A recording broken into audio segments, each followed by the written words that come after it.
Hey everybody! Well, I'm back making another video here. Today, I'm making a video about my all-time favorite football player, Barry Sanders, from the Detroit Lions, my favorite team. Well, I have to say that I probably watched most of Barry Sanders' football games on TV over his career, and he was definitely one of the shiftiest players that I've seen ever before. Very exciting player, so he is my all-time favorite player. So, I'm going to talk about him today. Barry Sanders, whose full name is Barry David Sanders, was born on this day, July 16th, in 1968, so he is now 58 years old. Born in Wichita, Kansas. He is an American former professional football running back who played for the Detroit Lions of the National Football League for 10 seasons. Sanders led the league in rushing yards 4 times and in rushing touchdowns once. Standing at 5 foot 8 inches tall and weighing 200 pounds, or 203 when he was with the Lions to be exact, he established himself as one of the most elusive runners in the history of the NFL with his quickness and agility. Sanders is widely considered to be one of the greatest running backs of all time. He played college football for the Oklahoma State Cowboys from 1986 to 88. As a junior in 1988, Sanders compiled what is widely considered one of the greatest individual seasons by a running back in college football history, rushing for a record 2,628 yards and 37 touchdowns in 11 games. He was awarded the Heisman Trophy and was unanimously recognized as an All-American Sports Illustrated, or as an All-American. Sports Illustrated named his 1988 season as the third most impressive college sports feat of all time, behind Jesse Owens setting 4 world records in a single hour, and Cael Sanderson's perfect wrestling record of 159-0, winning 4 consecutive national titles. Sanders was selected by the Lions in the first round, 3rd overall, in the 1989 NFL Draft, and had an immediate impact in his rookie season, winning the NFL Offensive Rookie of the Year award. And Barry Sanders was the reason why I started watching football on TV on a regular basis. Real exciting player. In 1991, Sanders helped lead the Lions to their first postseason win since 1958. I remember that. Eric Kramer was the quarterback. And they beat Dallas Cowboys, I do believe, back in the day then. 1994, Sanders was awarded the NFL Offensive Player of the Year award. In 1997, he rushed for 2,053 yards in the regular season and was co-awarded the NFL Most Valuable Player award, shared with Green Bay quarterback Brett Favre, alongside his second NFL Offensive Player of the Year award.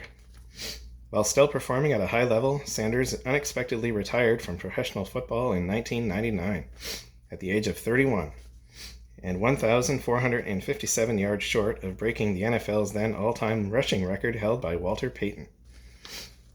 Sanders cited the Lions' front office and declining team production as reasons for his early retirement. He finished his career with 15,269 rushing yards, 4th all-time, and 99 rushing touchdowns, 10th all-time. In each of his 10 seasons, he was selected to a Pro Bowl and All-Pro team. The Lions retired Sanders' number 20 jersey on November 25, 2004, and he was inducted into the Pro Football Hall of Fame 3 months prior. A year later, Sanders was inducted into the Oklahoma Sports Hall of Fame with former college teammate Thurman Thomas, who went on to play for the Buffalo Bills. In 2007, he was ranked by NFL Network's NFL Top 10 series as the most elusive runner in NFL history, and was placed number 1 on the list of the greatest players never to play in a Super Bowl. Indeed, the Detroit Lions team as a whole has never played in a Super Bowl, although they got close recently, but haven't made it yet.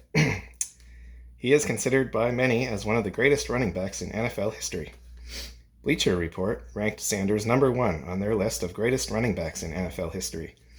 He averaged 1,527 rushing yards per season, and just under 100 rushing yards per game, 99.8.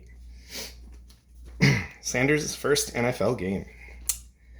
Sanders played his first NFL regular season game on Sunday, September 10th, 1989. A Week 1, 1 o'clock game at the Pontiac Silverdome, where the Lions, coached by Wayne Fontes, played the Phoenix Cardinals. coached by Gene Stallings. Phoenix were 1.5-point favorites. Sanders was not a starter in his debut game. The Lions started Tony Page at running back, with Bob Gagliano at quarterback. The wide receivers were Jeff Chadwick, Robert Clark, Richard Johnson, and Stacy Mobley. You're going to hear a lot of names from the past in this video. The offensive line featured Lomas Brown at left tackle, the late Eric Andolsek at left guard, Kevin Glover at center, Joe Milanichik at right guard, and Mike Utley at right tackle. The Cardinals countered with Gary Hogeboom at quarterback, Stump Mitchell at running back, Earl Farrell at fullback, J.T. Smith and Roy Green, the wide receivers, and Robert Awalt at tight end. The offensive line was Lewis Sharp at left tackle, Todd Pete at left guard, Derek Kennard at center, Lance Smith at right guard, and Tootie Robbins at right tackle.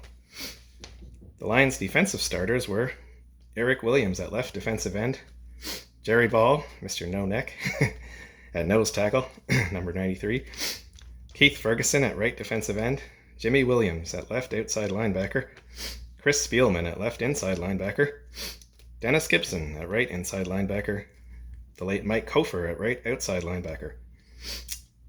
The cornerbacks were Terry Taylor on the left and Jerry Holmes on the right, with Benny Blades, the strong safety, and the late William White, the free safety.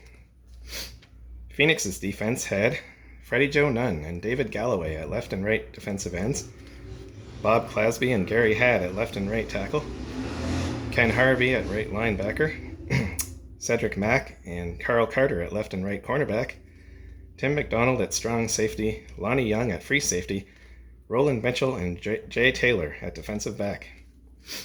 Eddie Murray, the Canadian, and Jim Arnold handled the kicking and punting for the Lions, with Al Del Greco and Rich Camarillo doing the chores for the Cardinals.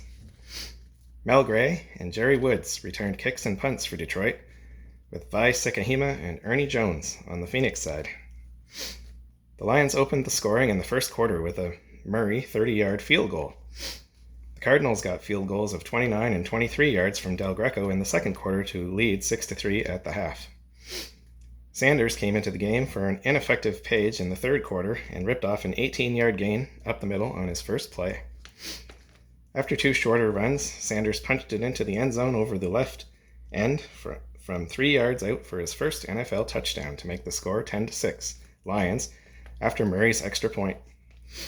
Near the start of the fourth quarter, Hogeboom completed a 15-yard touchdown pass to Roy Green to give the Cardinals the lead back, 13-10. On the next Lions possession, Murray tied the score at 13 with a 23-yard field goal. The highlight of the drive was a 26-yard run by Sanders over the right end to get Detroit into Phoenix territory. Del Greco kicked the winning field goal with 17 seconds left from 33 yards out. Woods fumbled the ensuing kickoff return when hit by Eric Hill, and it was recovered by Phoenix's Jay Novacek, future Dallas Cowboy tight end, at Detroit's 21-yard line. The Lions lost 16-13, but Sanders showed a little of what was to come in the next 10 years with his 9 carries for 71 yards. Sanders' best NFL game. Sanders played his best NFL game of his career in terms of most rushing yards in Week 11 of the 1994 season, a Sunday night game at the Silverdome on November the 13th against the 2-7 Tampa Bay Buccaneers, coached by Sam Wyche, former Cincinnati Bengals head coach from the Super Bowl that they lost, but made the Super Bowl, played the 49ers in 1990, I think it was. 89 or 90, one of those years. The Lions under Wayne Fontes came in with a 4-5 record. The Lions were 10-point favorites. The Lions started Sanders with Eric Lynch in the backfield behind quarterback Dave Krieg. The wide receivers were Brett Perriman, Aubrey Matthews, and Herman Moore. The offensive line featured 2 holdovers from 5 years before, Lomas Brown at left tackle and Kevin Glover at center. They were joined by Sean Bowens at left guard, Doug Weidel at right guard, and Dave Lutz at right tackle. They went up against Tampa Bay's defense. The defensive line consisted of Chidi Ahanotu and Eric Curry at the left and right ends, and Brad Culpepper, who I remember playing the Madden NFL video game, and injuring Brad Culpepper during one of the games against Tampa Bay. And John Madden would say, "There's a man down." That was when someone got injured. And they'd have a cracking of a bone sound on the game. That's pretty funny. So Brad Culpepper was one of the starters at left tackle, and Santana Dotson at right tackle for Tampa Bay in this game. The middle linebacker was Hardy Nickerson. Hardy har har. Martin Mayhew and Charles Dimry were the left and right cornerbacks. The safeties were Marty Carter on the strong side and Thomas Everett roaming free, the free safety. Defensive backs Michael Magruder and Tony Stargell rounded it out.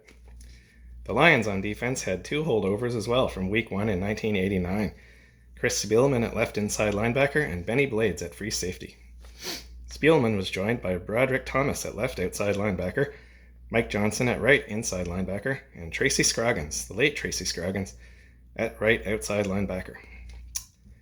Blades was joined by Willie Clay at strong safety, with Kelvin Pritchett and Shane Bonham at left and right ends, Dan Owens at nose tackle, and Milton Mack and Robert Massey at left and right cornerback, rounding it out.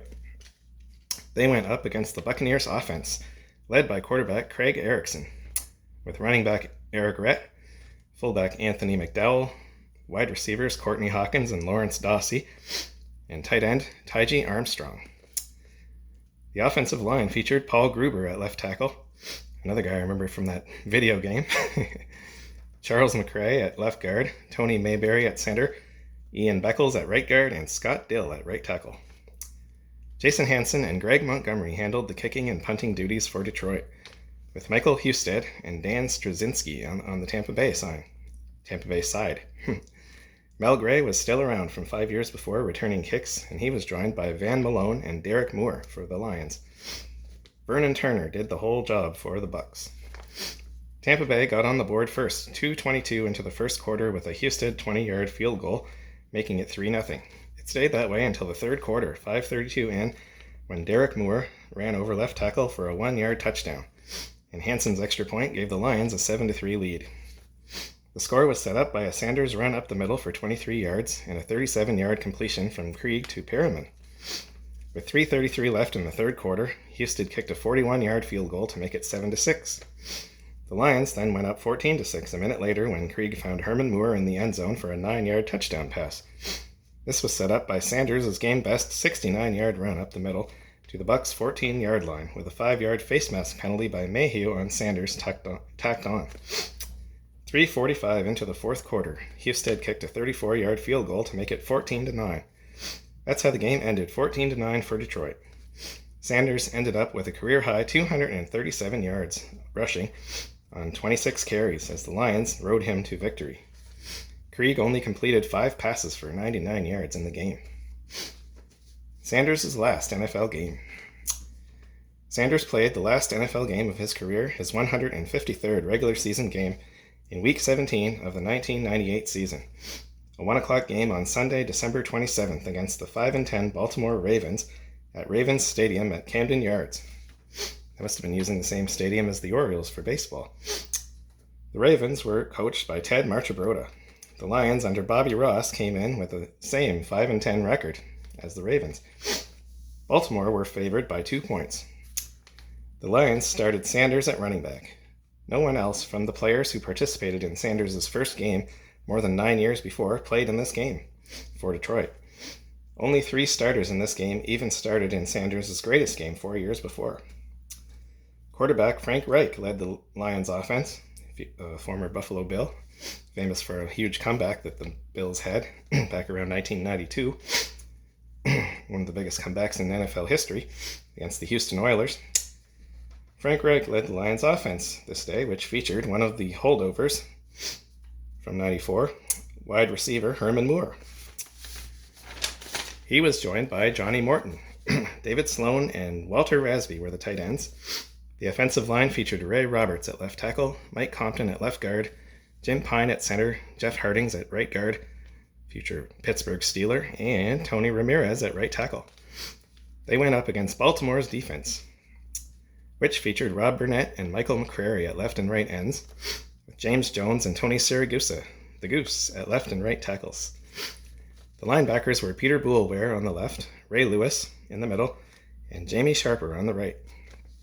The corners were Rod Woodson on the left, Hall of Famer, and Dwayne Starks on the right. I'm sure Ray Lewis is a Hall of Famer by now too. He should be. Stephon Moore was at strong safety with Ralph Staten at free safety. The Lions defense featured Robert Porcher and one of the 1994 holdovers, the late Tracy Scroggins, at the left and right ends, with Darius Holland and Luther Ellis at left and right tackle. The linebacking core had Rob Fredrickson on the left, Richard Jordan in the middle, and Alan Aldridge on the right. The corners were Bryant Westbrook on the left and Kevin Abrams on the right. Ron Rice was the strong safety and Greg Jeffries the free safety. They went up against the Ravens offense, led by quarterback Jim Harbaugh, future head coach of the Michigan Wolverines football team. Yeah. Priest Holmes was at running back with Roosevelt Potts, the fullback. Wide receivers were Jermaine Lewis. That's why they had R. Lewis and J. Lewis on the back of the Lewises for Baltimore, their jerseys. I forgot about Jermaine Lewis, though. Jermaine Lewis and Michael Jackson were the wide receivers, with Brian Kinchin at tight end. The offensive line had James Atkins and Spencer Folau at left and right tackle, Ben Cavill and Jeff Blackshear at left and right guard, and Jeff Mitchell at center. The third Lions holdover from 1994, Jason Hansen, handled the kicking, with John Jett the punter. For the Ravens, Matt Stover and Kyle Richardson did the kicking and punting. The Lions' return man was Tommy Boyd, while Corey Harris returned kicks and Jermaine Lewis and James Rowe shared punt return duties for Baltimore. The Ravens opened the scoring almost 7 minutes into the first quarter when they scored a safety on a Ray Roberts holding penalty in the Lions' end zone to make it 2-0. About 2.5 minutes later, Baltimore made it 9-0 on a 1-yard touchdown run over left guard by Holmes and the extra point by Stover. With about 6 minutes left in the first half, Harbaugh completed an 11-yard touchdown pass to Potts, and Stover's extra point made it 16-0. With 36 seconds before halftime, Hansen kicked a 39-yard field goal to get the Lions on the board 16-3. With about 8.5 minutes left in the third quarter, Sanders had his longest run of the game, 31 yards up the middle to the Ravens' 25. But he and Tommy Vardell were stopped 4 times in a row to turn the ball over on downs. A minute and a half into the fourth quarter, Wright completed an 8-yard touchdown pass to Corey Schlesinger. Hansen's extra point made it 16-10, but that was as close as the Lions got the rest of the way. Stover kicked a 30-yard field goal with 5 minutes to go to make it 19-10, which stood as the final score. Sanders finished his last game with 41 rushing yards on 19 carries. Herman Moore was the star in a losing effort with 10 catches for 120 yards. Sanders' top 3 and bottom 3. This is my personal favorite section of these videos. The 3 teams Sanders did best against over his career, on average, were number 1, the Indianapolis Colts, against whom he averaged 7.31 yards per rushing attempt. Number 2, the New York Jets. Sorry, Jets fans. 6.44. And number 3, the Denver Broncos. Who cares about the stinking Broncos? I do. That's an old TV commercial that I used to see on football games back in the 2000s or 90s. I don't remember. Might have been when John Elway was still there. Every time I see the Denver Broncos, that's what I think of. That commercial. The Denver Broncos were his number 3 best team that he played against, which was a 6.39 yards per average rushing attempt. And the 3 teams that he struggled against the most were, number 1, the Baltimore Ravens, thanks to his last game of his career, 2.16. Number 2, the Los Angeles and St. Louis Rams, 2.85. And number 3, the San Diego Chargers, 3.19. And now, to talk about Barry Sanders' football cards. My God. An almost unfathomable total of 48,075 trading cards have been issued on Barry Sanders between 1989 and 2026 this year. Thankfully for you out there listening and watching, I only own 2 of those, which I will show you now. Here they are. The first one, these are both from the same set, by the way. This is 1990 Pro Set, football card number 1 in the set. There it is right there, Barry Sanders. Look like a Heisman pose right there. It says 1989 Pro Set Rookie of the Year, Barry Sanders, running back the Lions. And on the back, it shows him holding up a trophy. It's probably the Pro Set Rookie of the Year trophy. Self-promotion by Pro Set. It says, named first Pro Set Rookie of the Year after topping all NFC runners with 1,470 yards in 1989. One of number of high-impact rookie running backs in 1989. Other notables, Broncos' Bobby Humphrey, there's those Broncos again, 1,151 rushing yards. The Browns' Eric Metcalf, 1,030 yards from scrimmage and 10 touchdowns. He went on to have a great career. And the Steelers' Tim Worley, 770 rushing yards. And it just lists down here his game-by-game rushing record from 1989, every game that year. How many rushing yards he got in each game, and his average, and how many touchdowns he scored, which was 14. His rushing average was 5.3, and he made 280 rushing attempts for 1,470 yards. So there you go. That's Barry Sanders, card number 1. And the other card I have is also from 1990 Pro Set. It's his standard card from the set. There he is, running against the Tampa Bay Buccaneers. And in the background you can see there's a Lions player there, number 75. That is Lomas Brown. You can see his shoulder. And one of the Tampa Bay Buccaneers looks like number 79. And that guy's name is Reuben Davis. He was a defensive lineman. Reuben Davis, I believe. Yeah, that's it. Yep, Reuben Davis. I never heard of him until I looked him up. Had to find. I wonder who this guy is. It's Reuben Davis. Okay. So it says, yeah, Barry Sanders, running back of the Lions. And it gives his statistics again for the season 1989 on the back. It even has his receiving statistics, where it says 24 receptions for 282 yards and 11.8 receiving average yards per reception, and no touchdowns as far as receiving goes. It says, phenomenal rookie, shattered Lions single-season marks for rushing yards and touchdowns, both formerly held by Billy Sims, who actually wore Sanders' uniform number 20 when he played. Pro Bowl starter in 1990 and honored as first Pro Set NFL Rookie of the Year. There that is again. Big days included 184 yards on 30 carries against division rival Green Bay and 158 yards and 3 touchdowns in the season finale versus Atlanta. Third selection in 1989 NFL Draft after winning 1988 Heisman Trophy at Oklahoma State. Set 13 NCAA single-season records in 88, including most touchdowns, 39, 300-yard rushing games, 4, and rushing yards, 2,628. And yep, it says NFL experience, well, second year was 1990. Yep, and that is Barry Sanders' card from the Pro Set number 102, card number 102. And the last thing I'll say, the 1990 Pro Set number 1 card has a median price of 20 cents on the trading card database. And the 1990 Pro Set number 102 card also has a median price of 20 cents. And that's something that I was kind of disappointed in, because I thought those would be considered rookie cards of Barry Sanders. And they'd be worth a heck of a lot more. But unfortunately, they're only worth 20 cents according to the trading card database. So, tough luck for me, I guess. But that's going to do it for today's video. I hope you all enjoyed my little look back here at the career of Barry Sanders. And even if you're not a Lions fan or a football fan, hopefully you enjoyed watching this video. And I will be back soon with another video. Don't worry about that. I am working on one now about the song called Downtown by Petula Clark. I'll be ready with that one hopefully soon. So until then, thanks for watching and listening, and remember, be here next time, because I ain't even started yet. Have a great day, everybody.